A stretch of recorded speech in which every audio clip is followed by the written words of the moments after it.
What up? It's your boy T Bear. Her reaction. So we wanna dig more into we call it the drizzling shit moment of AEW as well too. Here's the thing, I got nothing against the company as well too. I was hoping I do want to strive, but at the same time, when they do dumb shit like that, footage or anything, you can't. You just like, I mean, you can't. You just got. You have to like. The energy for me is like I say, I almost wanted to turn off the rest. Didn't care for the rest of the night after that though. Like AEW has been, not gonna lie, has been, the interest levels has been low in there. Ain't gonna lie as well too. Anyway, I mean W had it moments too, but I still watch it. Now I'm saying with AEW, still watch it as well too. But yeah, they gotta wanted to pull some out they behind after that little bullshit they did this past Wednesday as well too. So we're gonna get more into this from WrestleMania as well too. This is AEW just ended itself, full regrets, and WWE let's see, well, and stuff with WWE. Anyway, let's see the whole thing with this first. Let's get it.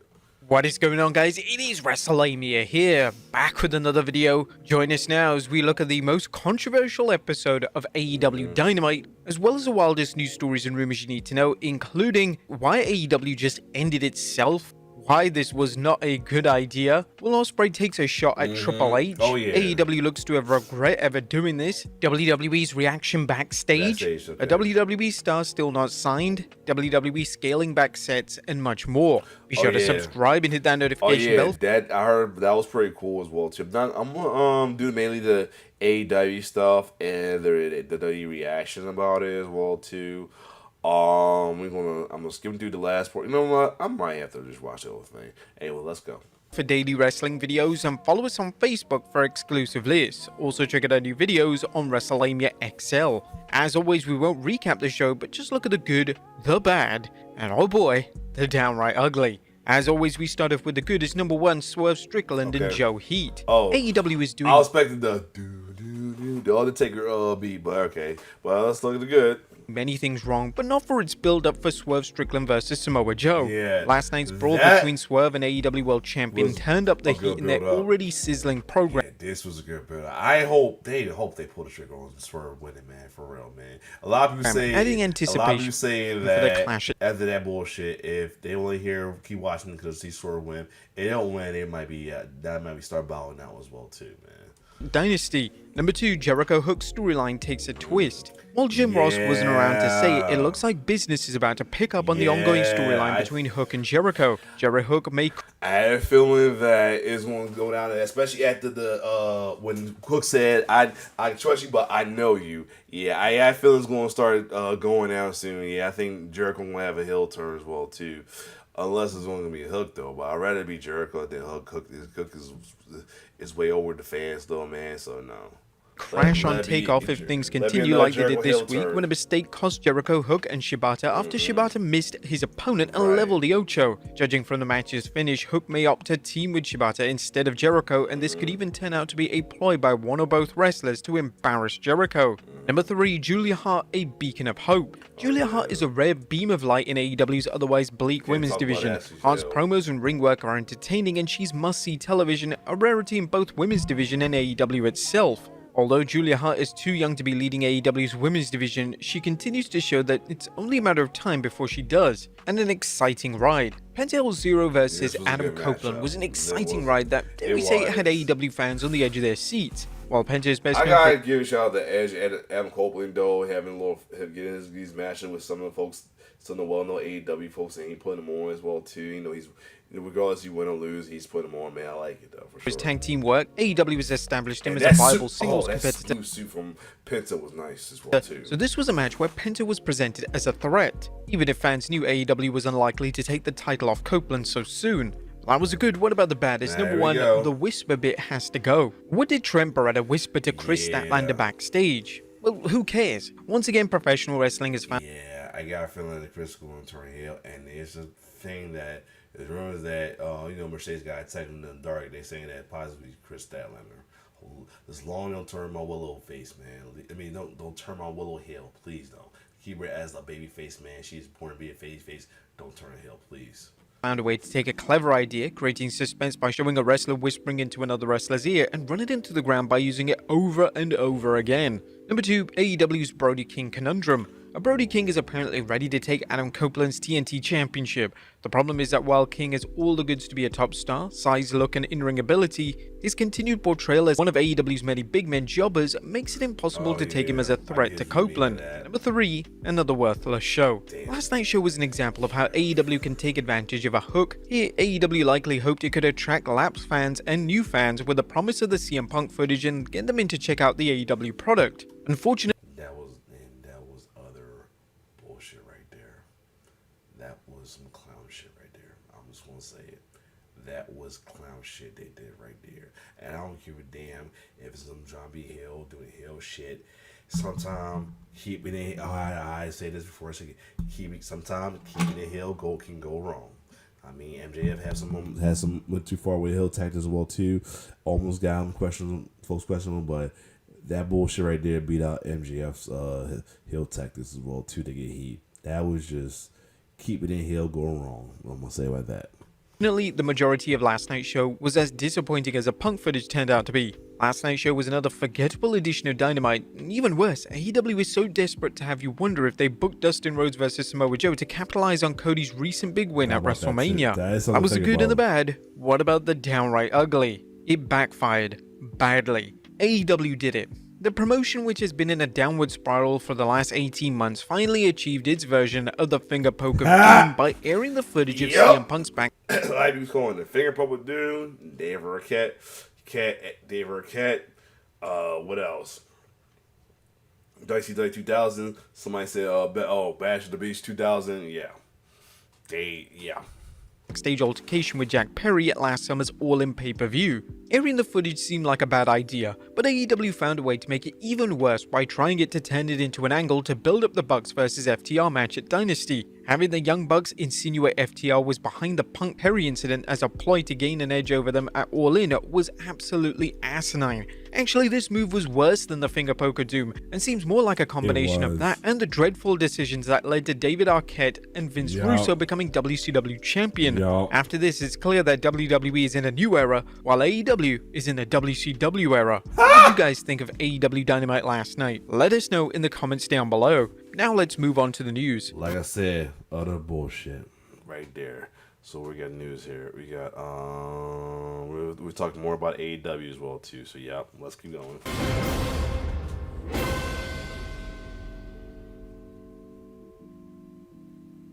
Our first story looks at AEW just ended itself. At top of today's news is the fallout from Tony Khan's decision to air the backstage footage from the Dustin. I said this before, and I said it again. One, I'm gonna say what I said before. Prove right about how them not being a business. They're not. They're not business savvy at all. Number two, proves my thing that I said about Tony Khan. Nothing against this man.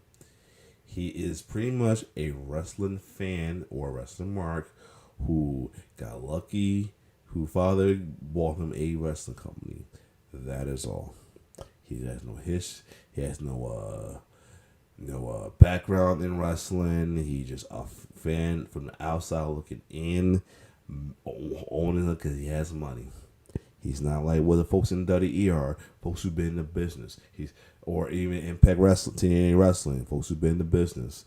I mean, even though Scott D'Amore's gone, we still got folks who still is in the business. Same with the original In-Ring of Honor as well too. So yeah, other than that, they need to have some better authority figure, just not just solely Tony Khan. I guess the Young Bucks are the EVP, but right now they need a real seasoned veteran as a authority or behind the scene or part of it or whatever. Because as you can tell the difference between that and WWE and not making a war, but at the same time, You can tell by the difference where WWE is run by folks who've been in the business, folks who are former WWE superstars as well too. Like I said, who would have thought that the Great One and VX will be running WWE, man? As in behind the scenes, let's just say, because they was running in front of the ring, in the ring, now behind the ring, they're running it. So yeah, who would have thought? So yeah, that's all I'm gonna say. Let's see what they say about this. Up between Punk and Jack Perry at last summer's All-In pay-per-view. In case you missed it, the footage, which has no sound, shows Punk confronting Jack Perry. Punk shoves Perry twice and then takes him down briefly before Punk is separated. No footage was shown to verify or debunk AEW's president Tony Khan's claim that he felt his life was in danger. Dave Meltzer is reporting on some of the fallout from AEW airing the footage, saying, I asked around and the basic thing was like, look, it's over and done with this bad chapter in the history of AEW, and it's over, and no point when he can say whatever he wants. Who cares? Exactly. There was a couple of people who were going like, Adam Page never got to answer back and won't and will never answer back because he doesn't want to be whatever. But most people just like, we're over it. It's not part of our lives. It's not part of our company. Forget about it. Exactly. Shout out to FYR with that promo, man. That was afterwards. Like, they try to move on. They want to use that, really. Like, Young Bucks, you suck at EVPs, man. For real.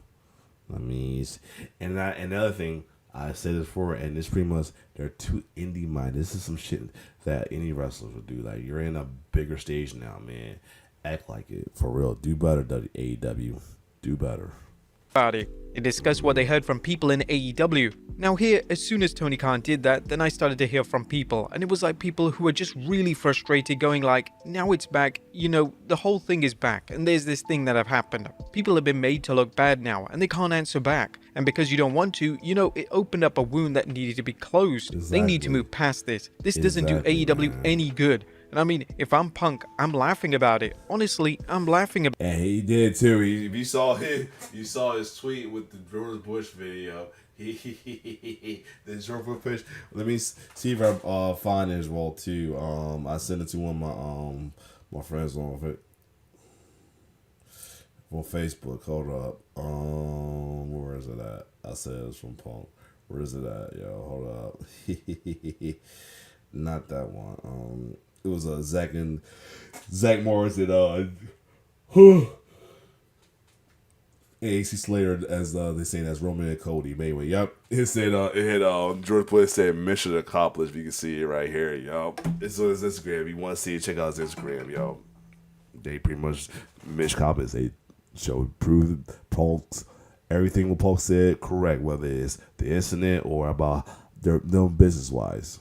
About it. It's likely this will only give more ammunition for the WWE and Punk to level. Somebody said the only person who's going to feed off of this is Drew McIntyre right now. That's it. AEW in the media. The WWE blasted AEW in the press during WrestleMania week and may be thinking how to spin this to its advantage. Right. Punk even took to Instagram to post this right after AEW Dynamite. He definitely is just laughing about this. Next up, Tony Schiavone's reaction. Like you said, I said too, Tony had a little flashback of when he fucked around and found out by spilling the beans on the Mankind Championship win. How does Schiavone feel about AEW airing the Punk footage? Or footage has surfaced showing Tony sitting at the announce desk, and he doesn't look thrilled when AEW cut to the footage segment. He's definitely having some PTSD from those WCW days. In fact, he did this same reaction at Bash at the Beach 2000, so you definitely know what he was thinking about this segment. Next up, WWE's reaction backstage to the CM Punk footage. Now, there has been a recent update on what the WWE actually thought about the promo. This is thanks to Fightful Select, who reported that within WWE there were plenty of people talking about the situation, but most we spoke to were exhausted after the insane WrestleMania week. We heard no particularly surprised reactions or anything that happened that anyone didn't expect. CM Punk is not getting punished, scolded, or anything of like within the company. There were a few wrestlers who considered the video of a cell phone, and others who said that they simply didn't care and watching out of curiosity. Exactly. They also mentioned they don't give a shit. They don't. Like I said, there was no point of it. Nobody cares. Like, move the fuck on. They ain't care. So, like I said, shot us on the foot with that one. That a wrestler who's been both in WWE and AEW said that there was no worse than anything that happened during the Monday Night War era. Next up, no, this was not a good idea. It wasn't. If you consider social media as a valid measurement of public opinion, it appears that many fans feel that it was a mistake to run this footage. Even fans claiming to be AEW diehards seem to be confused as to what the purpose was to air the footage. Many of these comments discuss how the fuckers and words. who are dire AEW or just hate WE as well too, trying to spin the block on folks who are more WE than AEW, thinking that we're just doing it because we hate AEW. We don't hate AEW. We want to see it strive. It's just when they need to be a little more business like as well too, like do better. That's all. I mean, I get it.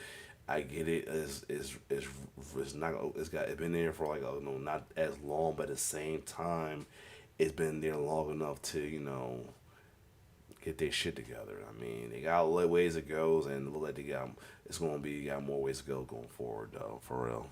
Footage did nothing to dispute Punk's account of things, and while it seems to show Punk being the aggressor, Punk never denied this. In fact, even the live reaction from the crowd in AEW had CM Punk chants after it. That's when you know that things couldn't be as bad as they could possibly be. Pretty much what he said. He didn't punch somebody, choke somebody up, but I ain't punch nobody. Dave Meltzer weighed on this decision to run the video. I don't think it was a good idea. I never did think it was a good idea, but I thought, look, you gotta give him the benefit of the doubt. See what happens. Meltzer pointed out how airing the footage quickly bit AEW in its backside. Here's the thing, later in the show when fans were chanting CM Punk, it was like, well, this one sure backfired. You don't want people chanting the name of someone from another promotion during your show, and sometimes it's gonna happen and you just can't avoid it, but this was one you brought on yourselves. Next up, dark days ahead. Now 2024 was supposed to be the year that AEW turned things around, and while AEW dug a huge hole for themselves thanks to its bad booking, the company's recent slew of signings of top free...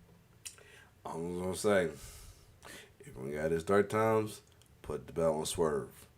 And I know he's babyface right now, that's why I'm really all for it. But even if he has to go back, he goes back heel. As long as you put the belt on him, it's gonna make up for a lot of folks. So yeah.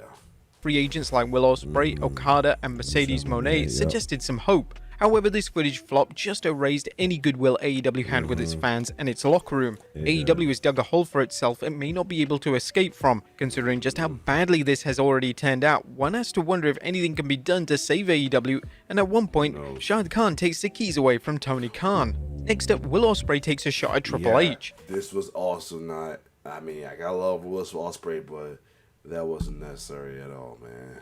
Ironically, AEW's airing of the All-In footage occurred the same night as Will Ospreay showed how to roast the competition with a promo. Ospreay took time during his interview with Renee Paquette to respond to Triple H's recent remarks that WWE doesn't want to hire wrestlers who aren't willing to endure the WWE grind. Helmsley didn't name names, but fans took his comments as a shot against wrestlers who claimed they had signed with AEW due to the lighter schedule. Ospreay told Renee, "There's this rumor that I'm afraid of the grind, and I'll be honest, I have no idea where this conversation has come from, because I'm one of the only guys that are traveling every single week to the UK and America, 8-10-hour flights every single week, and I'm delivering one of the best professional wrestling matches this world has ever seen, bruv."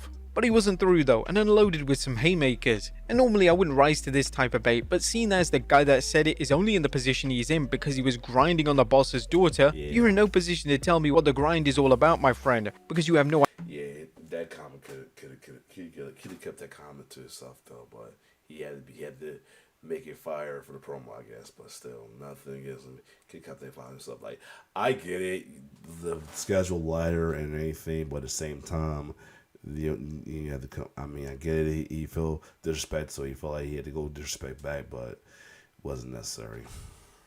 No idea what I fight for, so let this be a painful jab back and a gentle reminder that you do not throw stones at an assassin with a machine gun. While fans differ on whether promotions should take TV or pay-per-view time to criticize the competition, Ospreay's interview is an example of how to blast a rival in a way that exposes their weaknesses and plays to your strengths. That's something the CM Punk footage did neither of. Next up were the Young Bucks and Will Ospreay opposed to the promos though.